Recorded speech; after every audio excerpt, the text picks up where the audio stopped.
ഇതിനെക്കുറിച്ചൊക്കെ നമ്മളിങ്ങനെ പടികളെ കുറിച്ച് ഇങ്ങനെ പറഞ്ഞുകൊണ്ട് വന്നുകൊണ്ടിരിക്കുകയാണെന്നുള്ളത് നമുക്കറിയാം.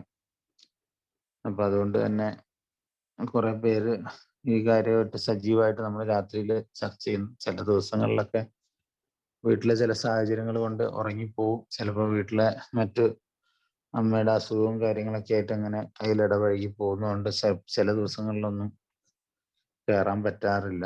കയറുന്ന ദിവസങ്ങളിലൊക്കെ കേൾക്കാറും പറയാറൊക്കെ ഉണ്ട്. എന്തായാലും നമ്മൾ ഈ ഒരു അവസ്ഥയിൽ ഈ ഓൺലൈൻ മീറ്റിംഗ് ഇത് വളരെ ഉപകാരപ്പെട്ട രീതിയിലാണ് നമ്മൾ മുന്നോട്ട് പോകുന്നത്.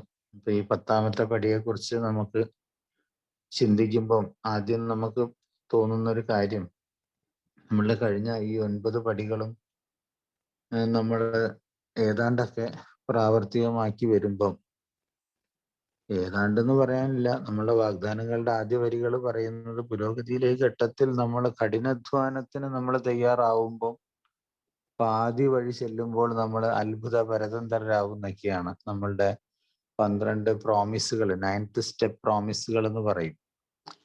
അപ്പൊ അതൊക്കെ ഏതാണ്ടൊക്കെ പ്രാവർത്തികമാക്കുമ്പം നമ്മളുടെ ജീവിതത്തില് വലിയ റിവാർഡുകളാണ്. വെച്ചാല് വലിയ ഒരു അംഗീകാരവും വലിയൊരു വാഗ്ദാനങ്ങളൊക്കെ സഫലീകരിക്കപ്പെടുകയാണ് നമ്മളുടെ ജീവിതത്തില്. അത് വളരെ ഗ്യാരണ്ടി ആയിട്ടാണ് ആൽക്കഹോളിക് അനോണിമസ് നമ്മളോട് പറയുന്നത്. പ്രത്യേകിച്ച് ഈ 9 പടികൾ കഴിയുമ്പോൾ നമ്മൾ അനുഭവിക്കുന്ന ഒരു അവസ്ഥാവിശേഷത്തെ കുറിച്ചാണ് 12 വാഗ്ദാനങ്ങളിലൂടെ നമ്മളോട് വിശദീകരിച്ചത്. അപ്പൊ അങ്ങനെയൊക്കെ ചെയ്യുമ്പോൾ ഇതിനൊരു വളരെ സിസ്റ്റമാറ്റിക് ആയിട്ടുള്ള ഒരു റിസൾട്ട് ഓറിയന്റഡ് ആയിട്ടുള്ള ഒരു പ്രോഗ്രാം നമ്മളുടെ മുമ്പിൽ അവതരിപ്പിക്കുകയാണല്ലോ ആൽക്കഹോളിക് അനോണിമസ്. വാസ്തവത്തിൽ നമ്മൾ അതിനെ കുറച്ചും കൂടി ഗൗരവമൊക്കെ ആയിട്ട് കാണുകയാണെങ്കിൽ ഇതെല്ലാം നമ്മളുടെ ജീവിതത്തിൽ 1 by 1 ആയിട്ട് നമുക്കത് അച്ചീവ് ചെയ്യും, അല്ലെങ്കിൽ അത് ഫുൾഫിൽ ചെയ്യുന്നതായിട്ട് നമുക്ക് അനുഭവിക്കാൻ പറ്റും.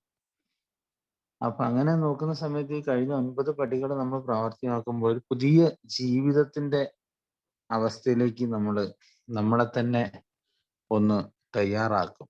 അതാണ് ഈ കഴിഞ്ഞ that was not life, this is life എന്നാണല്ലോ പറയാ. കഴിഞ്ഞ നമ്മളുടെ മദ്യപാന കാലഘട്ട ജീവിതങ്ങളുമായിട്ടുള്ള താരതമ്യങ്ങളൊക്കെ മാറ്റി വെച്ചുകൊണ്ട് നമ്മൾ ഒരു പുതിയ ലോകത്തേക്ക് തന്നെ നമ്മൾ പ്രവേശിച്ചിട്ടുണ്ട് എന്നുള്ള ഒരു അനുമാനത്തിലേക്കും ഒരു വ്യക്തതയിലേക്കൊക്കെ നമ്മൾ എത്തിച്ചേരുന്നതാണ് ഈ 10ാമത്തെ പടിയുടെ ആ ഒരു തുടക്കത്തിലേക്ക് നമുക്ക് മനസ്സിലാക്കുമ്പോൾ നമുക്ക് മനസ്സിലാക്കാം, അത് നമുക്ക് തിരിച്ചറിയാൻ പറ്റുന്ന ഒരു കാര്യം. അപ്പൊ നമ്മൾ ഏത് അവസ്ഥയിലാണെങ്കിലും, ഉദാഹരണത്തിന് നമ്മുടെ ജീവിതം ഒരുപക്ഷെ വളരെ ദുഃഖ സമ്പൂർണമായതും പ്രതിസന്ധി നിറഞ്ഞതൊക്കെ ആയിട്ട് ചിലപ്പോൾ മാറിയേക്കാം.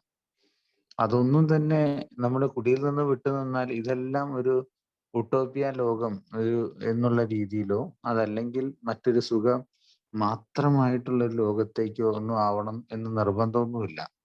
അപ്പൊ ഏത് രീതിയിലാണെങ്കിലും നമ്മൾ എന്ത് വേണം, അതിനെ പ്രായോഗികമായിട്ട് ഉപയോഗത്തിൽ നമ്മൾ കൊണ്ടുവരണം. നമ്മളുടെ ഈ AA പ്രോഗ്രാമിനെ അതായത് എന്താ പറയാ, എന്താണ് സിറ്റുവേഷൻ ആസ് ഇറ്റ് ഈസ്, നമ്മൾ എന്ത് തന്നെയാണെങ്കിലും ആ സിറ്റുവേഷനെ നമ്മൾ അതുപോലെ തന്നെ സ്വീകരിച്ച് നമ്മൾ ആ ഒരു പരീക്ഷണങ്ങളൊക്കെ വളരെയധികം സുബോധവാന്മാരായിട്ട് തന്നെ നമ്മൾ മുന്നോട്ട് പോകാൻ നമുക്ക് കഴിയുമോ എന്നുള്ള ഒരു അവസ്ഥ നമ്മളുടെ മുമ്പിൽ ഒരു ചോദ്യമായിട്ട് മാറും ഈ 10ാം പടിയിലേക്ക് നമ്മൾ കടക്കുമ്പോൾ. പ്രത്യേകിച്ച് നമ്മളുടെ ഇമോഷൻ സോബറേറ്റി ഒക്കെ നമുക്ക് വി ക്യാൻ മെയിൻറ്റെയിൻ, നമ്മളുടെ ഇമോഷണൽ സോബറേറ്റി നടത്താൻ പറ്റുമോ എന്നൊക്കെ എല്ലാ സാഹചര്യങ്ങളിലും നമുക്ക് സന്തോഷത്തോടെയും നല്ല ഉദ്ദേശത്തോടു കൂടിയൊക്കെ ജീവിക്കാൻ പറ്റുമോ എന്നുള്ളതൊക്കെ ചോദ്യമാണ്.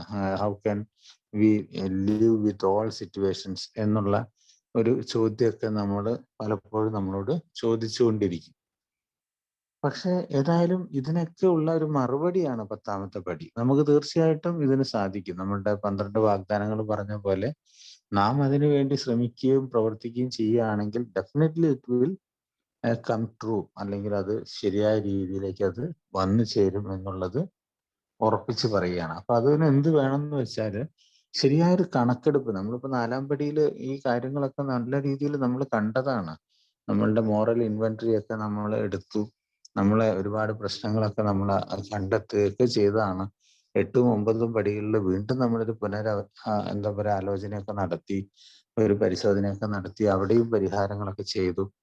എന്നിട്ടും നമ്മുടെ ഈ 10, 11, 12 പടികൾ 10, 11 and 12 steps are daily maintaining steps എന്നാണ് പറയുക. ദിവസവും നമ്മളെ ഒരു മെയിൻറ്റെയിൻ ചെയ്യുന്ന സ്റ്റെപ്പുകളാണ്. അപ്പം ഇവിടെയൊക്കെ നമ്മളുടെ എല്ലാ ആസ്തികളും നമ്മളുടെ എല്ലാ തരത്തിലുള്ള ബാധ്യതകളൊക്കെ തുടർച്ചയായിട്ട് നമ്മൾ വിലയിരുത്തണം. എന്നിട്ട് വേണം നമ്മൾ എന്താക്കാൻ ഈ ഒരു മാർഗത്തിലൂടെയൊക്കെ വളരാനുള്ള ഒരു ആത്മാർത്ഥമായ ആഗ്രഹത്തെ നമുക്ക് തീർച്ചയായിട്ടും ഒരു മുതൽക്കൂട്ടായി അല്ലെങ്കിൽ ഒരു അടിത്തറയായിട്ട് നമ്മൾ നിലനിൽക്കണം. അപ്പൊ ഇതാണ് 10ാമത്തെ പടി ചെയ്യാൻ വേണ്ടിയിട്ട് നമുക്ക് അനിവാര്യമായിട്ട് വേണ്ട ചില കാര്യങ്ങൾ.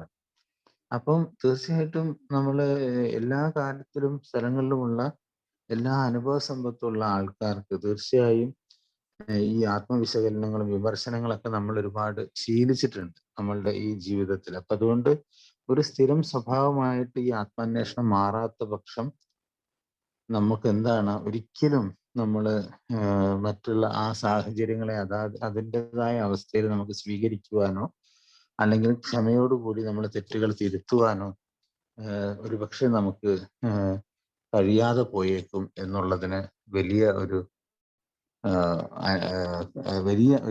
എന്താ പറയാ അവസ്ഥ നമ്മൾ അഭിമുഖീകരിക്കേണ്ടി വരും. അപ്പൊ ഇതൊക്കെ വളരെ സത്യസന്ധമായ രീതിയിൽ നമ്മൾ ചെയ്യുക എന്നുള്ളത് 10ാം പടിയുടെ വലിയൊരു പ്രാധാന്യമായിട്ട് നമ്മളോട് പറയുന്നു. പിന്നെ നമ്മൾ ശ്രദ്ധിക്കേണ്ട ഒരു കാര്യം, നമുക്ക് മദ്യപിക്കുന്ന കാലത്ത് നമുക്ക് ഒരുപാട് ഹാങ് ഓവറുകൾ ഉണ്ടായിട്ടുണ്ട്. ഇപ്പൊ രാത്രി കാലങ്ങളിലെ മദ്യപാനം നമുക്ക് തീർച്ചയായിട്ടും പിറ്റേന്ന് രാവിലെ നമ്മളിൽ ഉണ്ടാക്കിയ വലിയൊരു ഹാങ് ഓവറുകൾ നമ്മളെ വല്ലാതെ ബുദ്ധിമുട്ടിച്ചിട്ടുണ്ട്. അപ്പൊ അതുപോലെ തന്നെയാണ് ഈ 10ാമത്തെ പടിയിലേക്ക് നമ്മൾ കടക്കുമ്പോൾ ഒരു വൈകാരികമായ ഒരു ഇമോഷണൽ ടെർമോയിൽ അല്ലെങ്കിൽ ഒരു ഹാങ് ഓവർ നമ്മളിൽ ഉണ്ടാവുന്നുണ്ടെങ്കിൽ അത് 10ാം പടിയുമായിട്ട് വളരെയധികം ആഴത്തിൽ ബന്ധപ്പെട്ടൊരു വിഷയമാണ്.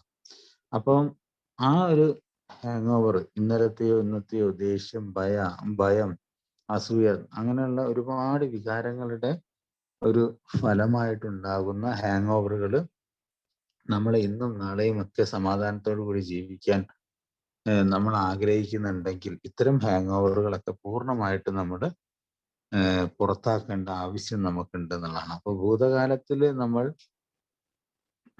എന്താ പറയാ അലഞ്ഞു നടക്കേണ്ടി വരുമെന്ന് ഇത് ഒരിക്കലും അർത്ഥമാക്കുന്നില്ല. അപ്പൊ തെറ്റുകൾ ഉണ്ടെങ്കിൽ അത് നമ്മൾ എന്ത് ചെയ്യണം, അത് അംഗീകരിക്കാനും നമ്മൾ അതിനെ തീർച്ചയായിട്ടും തിരുത്താനും ഒക്കെ ഉള്ള ആവശ്യമായ ഒരു കാലഘട്ടമാണ് 10ാമത്തെ പടിയുടെ പരിശീലനം.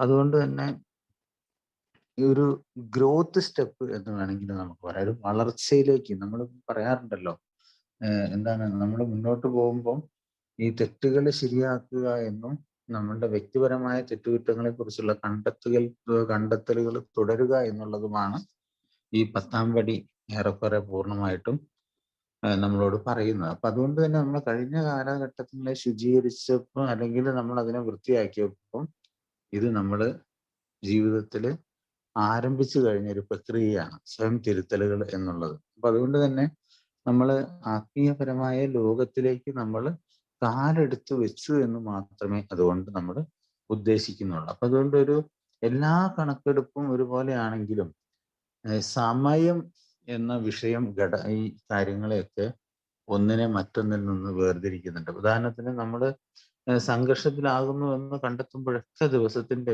ഏത് സമയവും നടത്താൻ കഴിയുന്ന അപ്പോഴപ്പോഴുള്ള കണക്കെടുപ്പുണ്ട്. ഒരു സ്പോട്ട് ഇൻവെന്ററി എന്ന് പറയും. നമ്മൾ ഏതൊക്കെ സമയത്ത് നമ്മൾ സംഘർഷത്തിലാവുന്നു, നമ്മൾ അസ്വസ്ഥരാകുന്നുണ്ടെങ്കിൽ ആ പർട്ടിക്കുലർ സ്പോട്ടിൽ നമ്മൾ നിന്നുകൊണ്ട് ഒരു ഇൻവെന്ററി എടുത്തു കഴിഞ്ഞാൽ നമുക്ക് നമ്മളുടെ ആ ഒരു കാര്യങ്ങൾ കൃത്യമായിട്ട് ബോധ്യപ്പെടും. ഇപ്പൊ കഴിഞ്ഞ ഒരു മണിക്കൂറിന് മുമ്പ് ഞാൻ വളരെ സന്തോഷവും സമാധാനം അനുഭവിക്കുകയും വളരെ പെട്ടെന്ന് എൻ്റെ സമാധാനം നഷ്ടപ്പെടുകയും ചെയ്തിട്ടുണ്ടെങ്കിൽ ആ സ്പോട്ടിൽ ഒരു ഇൻവെന്ററി എടുത്തു നോക്കിയാൽ നമുക്ക് കൃത്യമായിട്ട് കാര്യങ്ങൾ എന്തൊക്കെ സംഭവിച്ചു എന്നുള്ളത് നമുക്ക് കൃത്യമായിട്ട് മനസ്സിലാക്കാൻ പറ്റും. അപ്പൊ അതുകൊണ്ട് തന്നെ ഇത്തരം ശീലങ്ങൾ സമയം കൊല്ലികളും സമയം നഷ്ടപ്പെടുന്നവയല്ലേ എന്നൊക്കെ നമുക്ക് തോന്നും. പക്ഷെ അതൊക്കെ നമ്മൾ യഥാർത്ഥത്തിൽ അത് വളരെ ആത്മാർത്ഥമായിട്ട് നമ്മൾ നടത്തുകയാണെങ്കിൽ യാതൊരു സംശയമില്ല, യഥാർത്ഥത്തിൽ നമ്മൾ ഈ ഒരു കാര്യങ്ങൾ ആത്മാർത്ഥമായിട്ട് ചെയ്യുകയാണെങ്കിൽ ജീവിതത്തിൽ നമുക്ക് ഒരുപാട് എന്താ പറയാ പരസ്പരം ധാരണയിലും ഊർജ്ജസ്വലമായിട്ടൊക്കെ നമ്മൾ ജീവിതത്തിൽ മുന്നേറാൻ നമുക്ക് കഴിയും. പക്ഷെ ഇതൊന്നും this is not a single night അല്ലെങ്കിൽ ഒരു ഓവർ നൈറ്റ് മാറ്റർ അല്ല. ഇത് നമ്മൾ ലൈഫ് ലോങ് ആയിട്ട് നമ്മൾ കണ്ടിന്യൂസ് ആയിട്ട് പ്രാക്ടീസ് ചെയ്യേണ്ട ഒരു കാര്യങ്ങളായിട്ടാണ് നമ്മളോട് പറയുന്നത്. പിന്നെ മറ്റൊരു കാര്യം പറയണത് എന്താ വെച്ചാല് നമ്മളുടെ ജീവിതകാലം മുഴുവൻ ഇത് തുടരണം. കാരണം എന്താ വെച്ചാൽ സ്വാർത്ഥതയും സത്യസന്ധതയും ഇല്ലായ്മയൊക്കെ വിദ്വേഷം ഭയമൊക്കെ നിരീക്ഷിച്ചുകൊണ്ട് നമ്മളിത് തുടരണം. കാരണം നമ്മളെ വിദ്വേഷം, resentment is the number one enemy of the alcoholics, അത് ഡൂബിയസ് ലക്ഷറിയാണ് മറ്റുള്ള ആളുകൾക്ക് എന്നൊക്കെ നമ്മൾ പറയുന്നത് പോലെ നമ്മളെ സംബന്ധിച്ചിടത്തോളം ഈ വെറുപ്പ്, വിദ്വേഷം ഇതൊന്നൊക്കെ ഈ ആസിഡ് വെച്ച പാത്രം പോലെയാണ്. അതൊക്കെ വെച്ച പാത്രത്തെ അത് നശിപ്പിച്ചു കളയും. അപ്പൊ അതുകൊണ്ട് നമുക്കൊരിക്കലും അങ്ങനെയുള്ള കാര്യങ്ങളിലേക്ക് നമ്മൾ കടക്കാൻ പറ്റില്ല. പിന്നെ വേറൊരു കാര്യം എന്താ വെച്ചാല് നമ്മളുടെ ഇപ്പോഴും എയിൽ എത്തിക്കഴിഞ്ഞ് നമ്മുടെ സുഹൃത്തുക്കളുടെയും ബിസിനസ് പങ്കാളിയുടെയും ഒക്കെ ആദരവ് വീണ്ടും നമ്മൾ നേടിയെടുത്തു തുടങ്ങുമ്പോൾ പ്രത്യേകമായൊരു ജാഗ്രത നമ്മൾ പരിശീലിക്കേണ്ട ആവശ്യം ഇപ്പോഴുണ്ടെന്ന് നമ്മൾ കണ്ടെത്തി. കാരണം എന്താ, നമുക്ക് ഈ വലിയവൻ കളിക്കുന്ന കളിക്കാതിരിക്കുന്നതിന് വേണ്ടിയുള്ള പരിരക്ഷ എന്ന നിലയിൽ നമ്മൾ പലപ്പോഴും ഒരു ആത്മപരിശോധന നമുക്ക് നടത്തേണ്ടതായിട്ട് വരും. അപ്പം തീർച്ചയായിട്ടും ഇവയിൽ ഏതെങ്കിലും എപ്പോഴെങ്കിലുമൊക്കെ തല പൊക്കുമ്പോൾ അവ നീക്കി തരുന്നതിന് വേണ്ടി ഞങ്ങൾ ദൈവത്തോട് നമ്മൾ പ്രാർത്ഥിക്കണം. കാരണം ഇടയ്ക്കിടയ്ക്ക് നമുക്ക് ഈ ഒരു അഹങ്കാരം, ദേഷ്യം, പക, വെറുപ്പൊക്കെ ഇടയ്ക്കിടയ്ക്ക് തല പൊന്തിച്ച് നമ്മളിലേക്ക് വരും. അപ്പൊ അതൊക്കെ മാറ്റിത്തരാൻ വേണ്ടി ഒരു പക്ഷെ നമ്മൾ നേരത്തെ 7-ാം പടിയിലൊക്കെ പറഞ്ഞ മാതിരി നമ്മളുടെ അപാകത മാറ്റുവാനായിട്ട് നമ്മൾ വിനയപൂർവ്വം നമ്മൾ അപേക്ഷിക്കണം. മിക്കവാറും ഏതൊരാളിനോടും രമ്യതയിൽ എത്തിച്ചേരാൻ നമ്മെ സഹായിക്കുന്ന ഗുണങ്ങളാണ് എന്ത്? മര്യാദ, അലിവ്, നീതി, സ്നേഹം തുടങ്ങിയ സംശയം തോന്നുമ്പോഴൊക്കെ നമ്മളെ ചിന്തകൾക്ക് വിരാമം ഇട്ടുകൊണ്ട് എൻ്റെ ഇംഗിതമല്ല മറിച്ച് ദൈവം നിന്റെ ഇംഗിതം നിറവേറ്റപ്പെടട്ടെ എന്ന് നമുക്ക് എപ്പോഴും പറയാം. നമുക്ക് പലപ്പോഴും നമ്മോട് തന്നെ ചോദിക്കാൻ കഴിയും, എന്താണ് ഇന്ന് അവർ എന്നോട് ചെയ്യണമെന്ന് ഞാൻ ആഗ്രഹിച്ചതുപോലെ തന്നെയാണോ ഞാൻ അവരോട് പെരുമാറിയത്? ഇതൊരു വിലയിരുത്തലുകളും നമ്മളുടെ ഒരു നിരീക്ഷണമാണ്. നമ്മൾ പലപ്പോഴും മറ്റുള്ള ആളുകളൊക്കെ നമ്മളോട് വളരെ മാന്യമായിട്ട് പെരുമാറണം, നമ്മൾ ആഗ്രഹിക്കുന്ന പോലെ അവർ പെരുമാറണം എന്നൊക്കെ പറയുമ്പം വാസ്തവത്തിൽ നമ്മളൊരു സ്വയം നിരീക്ഷണം അല്ലെങ്കിൽ ഒരു ഇതൊക്കെ നടത്തി നമ്മൾ അത്തരത്തിൽ മറ്റുള്ളവരോട് പെരുമാറുന്നുണ്ടോ എന്നുള്ളതും ഒരു സ്പോട്ട് ഇൻവെന്ററി ആയിട്ട് നമുക്ക് എടുത്ത് നോക്കാവുന്നതാണ്. പിന്നെ നമ്മൾ ആരുടെയെങ്കിലും കാര്യത്തിലേക്ക് ചിന്തകൾ ഞങ്ങൾ തിരിച്ചുവിടും. കാരണം ആരെങ്കിലും നമുക്കതിനെ സഹായിക്കുന്നതിലേക്കായിട്ട് നമുക്ക് എന്ത് ചെയ്യാൻ പറ്റും? നമ്മളുടെ ചിന്തകളൊക്കെ നമുക്ക് തിരിച്ചുവിടാൻ പറ്റുന്നുണ്ടോ? ഞാനിപ്പോൾ ഉദാഹരണം പറയുകയാണെങ്കിൽ ഇന്നത്തെ ഒരു ദിവസത്തെ ഇതുമായിട്ട് കണക്ട് ചെയ്യുകയാണെങ്കിൽ രാവിലെ മുതൽ ഒരുപാട് കാര്യങ്ങൾ എനിക്ക് ചെയ്യാൻ പറ്റി. വീട്ടിലെ കുറെ കാര്യങ്ങളൊക്കെ അമ്മയെ ശുശ്രൂഷിക്കാനൊക്കെ പറ്റി. അത് കഴിഞ്ഞ് വീട്ടിലെ കാര്യങ്ങളൊക്കെ ചെയ്തതിന് ശേഷം ഇന്നലെ ഒരു ഡോക്ടർ വിളിച്ചിട്ടുണ്ടായിരുന്നു, മെഡിക്കൽ കോളേജിലെ ഒരു ഡോക്ടർ.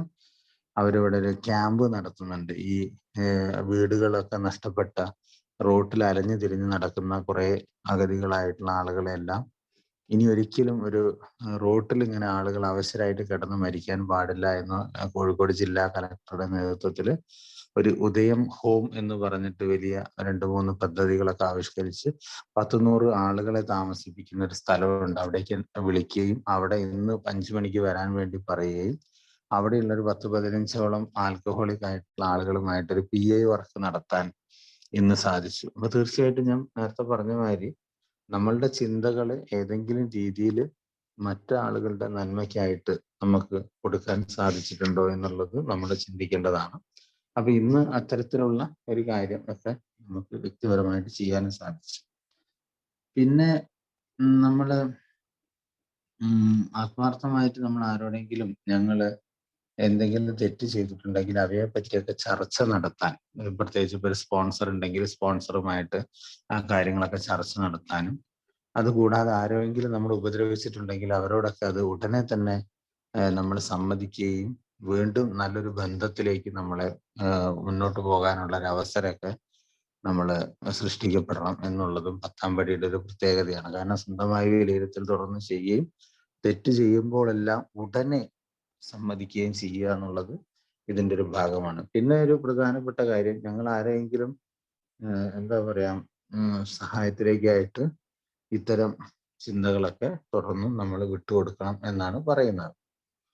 പിന്നെ നമ്മളുടെ ഈ സ്നേഹവും സഹിഷ്ണുതയും, മറ്റുള്ളവരോടുള്ള സഹിഷ്ണുതയാണ് നമ്മളുടെ ജീവിതത്തിന്റെ ഏറ്റവും പ്രധാനപ്പെട്ട മുഖമുദ്ര എന്നല്ല ഈ നിയമസംഹിത എന്ന് നമ്മളോട് പറയുന്നത്. അതുകൊണ്ട് തന്നെ എന്താണ് വേണ്ടത് വെച്ചാൽ ആരോടെങ്കിലും എന്തിനോടെങ്കിലും ഉള്ള ഏറ്റുമുട്ടലുകളൊക്കെ നമ്മൾ നിർത്തി, മദ്യത്തോട് പോലും നമ്മൾ ഏറ്റുമുട്ടലുന്ന പരിപാടികളൊക്കെ നമ്മൾ അവസാനിപ്പിക്കുക എന്നുള്ളത് ഒരു പ്രധാനപ്പെട്ട ഒരു കാര്യമായിട്ട് 10-ാം പടിയിൽ പറയുന്നുണ്ട്. കാരണം നമ്മൾ എന്താ വെച്ചാല് നമുക്ക് ഈ ഒരു അവസ്ഥയൊക്കെ ആകുമ്പോഴേക്കും നമ്മുടെ സുബോധാവസ്ഥ ഒരു സമാധാനപരമായ അന്തരീക്ഷത്തിൽ ഇങ്ങനെ അത് മുന്നോട്ട് പോയിക്കൊണ്ടിരിക്കുകയായിരിക്കും. ആ സമയത്ത് നമ്മൾ ഇത്തരം കാര്യങ്ങളിൽ നമ്മൾ ഇടപെട്ടിട്ട് ഏതെങ്കിലും രീതിയിൽ നമ്മൾ അസ്വസ്ഥരായി കഴിഞ്ഞാൽ അത് നമ്മളെ സുബോധാവസ്ഥയെ വളരെ നേരിട്ടുള്ള ഒരു അവസ്ഥ, അത് പ്രശ്നത്തിലേക്ക് അത് നയിക്കും എന്നുള്ളതിൽ യാതൊരു സംശയവും ഇല്ലാത്ത കാര്യമാണ്. അപ്പൊ അതുകൊണ്ട് തന്നെ മദ്യത്തിൽ നിന്ന് ഞങ്ങൾക്ക് ഒട്ടും ഈ ഒരു അവസരത്തില് മദ്യത്തില് താല്പര്യം ഉണ്ടാകാതിരിക്കാനാണ് നമ്മളുടെയൊക്കെ ഒരു സാധ്യത. നമ്മൾ കാരണം ബിഗ് ബുക്ക് പറയുന്നു, മദ്യപിക്കണം എന്നൊരാഗ്രഹം ഞങ്ങളിൽ നിന്ന് ദൈവം എടുത്തു മാറ്റപ്പെട്ടു എന്നാണ് വളരെ ഒരു സ്റ്റേറ്റ്മെന്റ് ആയിട്ട് നമ്മളെ ബിഗ് ബുക്കിൽ പറയുന്നത്. അപ്പൊ എപ്പോഴെങ്കിലും ഒരു പ്രലോഭനം പെട്ടെന്ന് തോന്നിയാൽ ഞങ്ങൾ ഒരു അഗ്നിനാളം കണ്ടാൽ എന്ന പോലെയുള്ള അവസ്ഥയിൽ നിന്ന് അതിൽ നിന്ന് പിൻവലിയുന്നു എന്നാണ് ബിഗ് ബുക്കിൽ നമ്മളോട് പറഞ്ഞത്. അപ്പം ഇങ്ങനെയുള്ള സാധാരണ പോലെ അല്ലെങ്കിൽ സുബോധത്തോടെ ഞങ്ങൾ പ്രതികരിക്കുന്നു ഇത്തരം അവസ്ഥയിൽ. കാരണം ഇത് സ്വാഭാവികമായ രീതിയിൽ തന്നെ സംഭവിക്കുന്ന ഒന്നാണ്. മദ്യപിക്കാത്ത ഒരു ശാരീരിക, മാനസിക, ആത്മീയ തലത്തിലേക്ക് നമ്മൾ എത്തുമ്പം തീർച്ചയായിട്ടും നമ്മൾ സുബോധത്തോടെ നമ്മൾ പ്രതികരിക്കുന്ന രീതി ഒരു സ്വാഭാവിക പ്രക്രിയയായിട്ട് അത് മാറുന്നു എന്നുള്ളത് നമ്മളെ സംബന്ധിച്ചിടത്തോളം വലിയൊരു സംഭവം തന്നെയാണ്, അല്ലെങ്കിൽ വലിയൊരു മാറ്റം തന്നെയാണ്. അതുകൊണ്ട് ഞങ്ങളുടെ ശ്രമമോ ചിന്തയോ ഒന്നും കൂടാതെയാണ് മദ്യത്തോടുള്ള ഞങ്ങളുടെ ഈ ഒരു മനോഭാവം ഞങ്ങൾക്ക് കിട്ടിയതെന്ന് കരുതുന്നു. അപ്പൊ അതുകൊണ്ട് തന്നെ അതങ്ങനെ ഇങ്ങനെ വന്നുകൊണ്ടിരിക്കുകയാണ്. അതിൽ അത്ഭുതകരമായ ഒരു അംശം എന്താണെന്ന് വെച്ചാൽ അത് നമ്മളുടെ ഒരു സഹായം കൂടാതെ ദൈവം ഒരിക്കലും നമ്മളെ മഞ്ഞ് പോലെ വെണ്മയുള്ളവരാക്കി തീർക്കില്ല എന്നുള്ളതാണ്. അപ്പൊ ഈ തുടർച്ചയായിട്ടുള്ള നമ്മളിപ്പോ 10-ാമത്തെ പടിയാണ് സംസാരിച്ചുകൊണ്ടിരിക്കുന്നത്. അപ്പൊ കഴിഞ്ഞ 9 പടികളും ഒരു ഒരു പുനരവലോകനം നടത്തുമ്പം എത്രമാത്രം പ്രവൃത്തി അധിഷ്ഠിതമായിട്ടുള്ള നടപടികളിലൂടെയാണ് നമ്മൾ കടന്നു പോയത് എന്നുള്ളത് വളരെ യാഥാർത്ഥ്യത്തോടു കൂടി നമുക്ക് തിരിച്ചറിയും. അപ്പൊ അവിടെയൊക്കെ വലിയൊരു പദ്ധതികൾ നമ്മൾ ആവിഷ്കരിച്ചിട്ടുണ്ട്. അപ്പൊ അതിന്റെ ഫലമായിട്ടാണ് 10-ാമത്തെ പടിയിൽ നമ്മൾ ഈ ഒരു സ്പോട്ട് ഇൻവെന്ററികളൊക്കെ നമ്മൾ എടുക്കണമെന്ന് പറയുന്നത്. പിന്നെ ഈ പറഞ്ഞ മദ്യത്തിനോടൊന്നും നമ്മൾ എതിരിടേണ്ട ആവശ്യമില്ല. മദ്യം വേണമെന്ന തോന്നലിനെ പോലും ഞങ്ങൾ അവഗണിക്കുന്നില്ല എന്ന് പറയുന്നുണ്ട് നമ്മളുടെ ടെക്സ്റ്റിൽ. കാരണം എന്താ വെച്ചാല് അതൊരു ഏറ്റുമുട്ടലുകളോ സമ്മർദ്ദങ്ങളോ ഒന്നും നമുക്ക് ആവശ്യമില്ല. നമ്മൾ വളരെ സമാധാനപരമായിട്ട് കാര്യങ്ങളെ നോക്കി കാണുക എന്നുള്ളതാണ്. മറ്റൊരു കാര്യം നമ്മളോട് പറഞ്ഞു, ഒരു തരം സമതുലനാവസ്ഥയിൽ എത്തപ്പെട്ടതുപോലെ നമ്മൾക്ക് തോന്നും. നമ്മൾ വളരെ ശാന്ത സ്വഭാവക്കാരും വളരെ ആ രീതിയിലൊക്കെ നമ്മളൊരു സുരക്ഷിതമായത് ആളുകളായിട്ടെന്നൊക്കെയുള്ള രീതിയിൽ നമ്മൾ ഈ ഒരു കാര്യത്തെ തോന്നും എന്നാണ് പറയുന്നത്. അതുകൊണ്ട് നമ്മൾ പ്രതിജ്ഞകളൊന്നും എടുത്തിട്ടില്ല. നമ്മളെ ലിവിങ് സോബറിലൊക്കെ പറഞ്ഞാൽ ഞങ്ങൾ ഇത്ര കാലത്തേക്ക് കുടിക്കില്ല എന്നുള്ള ഇതൊന്നും നമ്മളുടെ പ്രശ്നമല്ല. അപ്പൊ ഞങ്ങളിൽ നിന്ന് ഇത്തരം കാര്യങ്ങളെ സംബന്ധിച്ചിടത്തോളം അതൊന്നും നിലനിൽക്കുന്നുമില്ല, ഇത്തരം പ്രതിജ്ഞകളൊന്നും. അപ്പൊ അതുകൊണ്ട് ഒരിക്കലും നമ്മളൊരു ഭയപ്പാടോടോ നമ്മളൊരു യുദ്ധത്തിൽ ഏർപ്പെട്ട ആളുകളെ പോലെയൊന്നും നമ്മൾ പ്രതികരിക്കേണ്ട കാര്യമില്ല എന്നാണ് നമ്മളോട് പറയുന്നത്. കാരണം നമുക്ക് എന്താ വെച്ചാൽ ആത്മീയ അവസ്ഥയിൽ തുറന്നുകൊണ്ട് നമുക്ക് ഇങ്ങനെ ഒരു ദിവസത്തെ പരിപാടിയിൽ നമ്മൾ ജീവിക്കുക എന്നുള്ളതാണ് ഏറ്റവും പ്രധാനപ്പെട്ട കാര്യം. കാരണം ഈ ആത്മീയ പദ്ധതിയിൽ പ്രവർത്തനത്തിൽ മുഴുകിക്കൊണ്ട് സുഖമായി ചടഞ്ഞിരിക്കുക എന്ന് പറയുന്നത് വളരെ എളുപ്പമാണ്. പക്ഷെ അത് അങ്ങനെ ആയാലും നമുക്ക് എന്താവും, നമ്മൾ കുഴപ്പത്തിലേക്കാണ് പോവുക.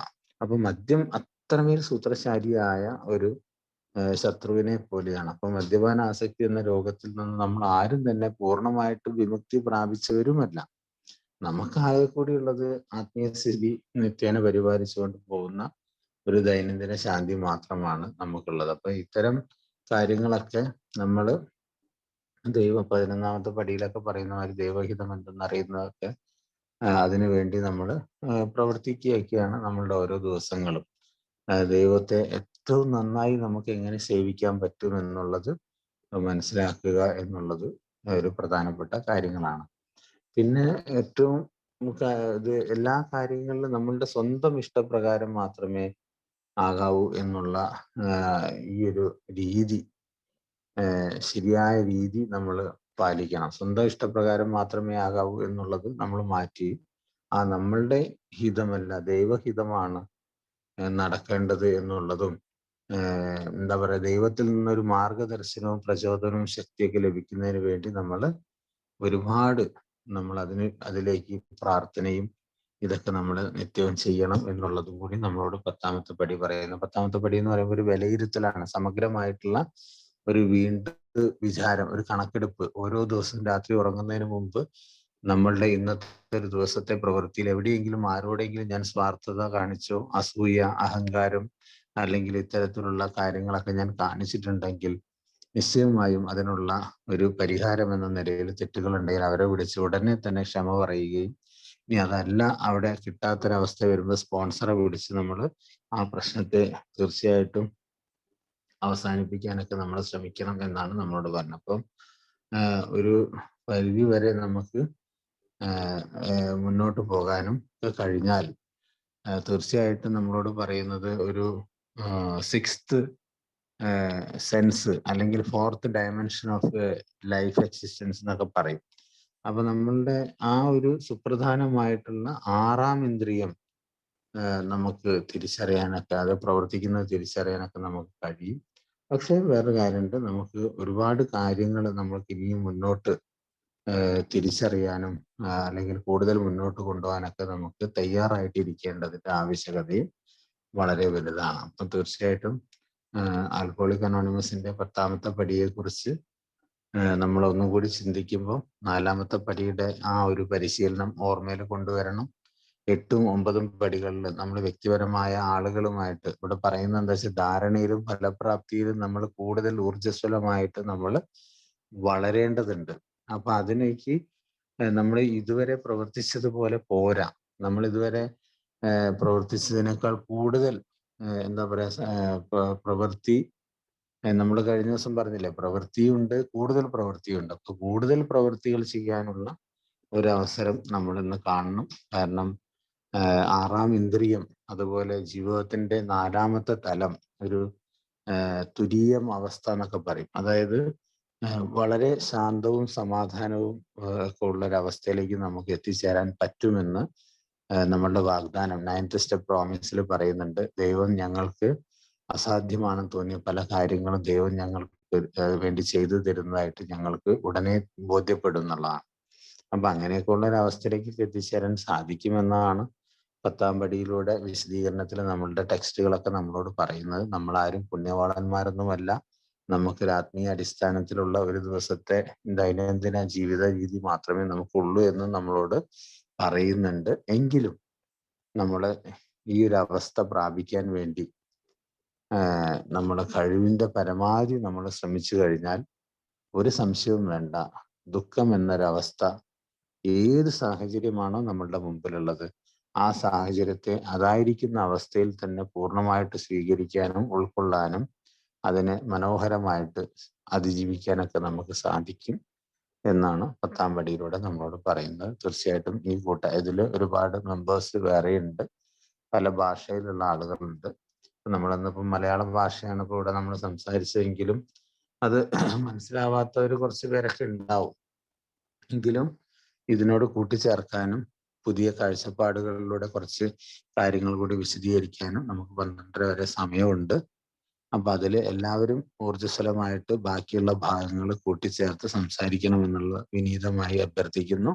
ഇത്രയും നേരം എന്നെ കേട്ടതിനും ഇതിനുള്ളൊരു അവസരം തന്നതിനും മിഡ് നൈറ്റ് ഗ്രൂപ്പിന്റെ എല്ലാ ഹോം ഗ്രൂപ്പ് അംഗങ്ങളോടും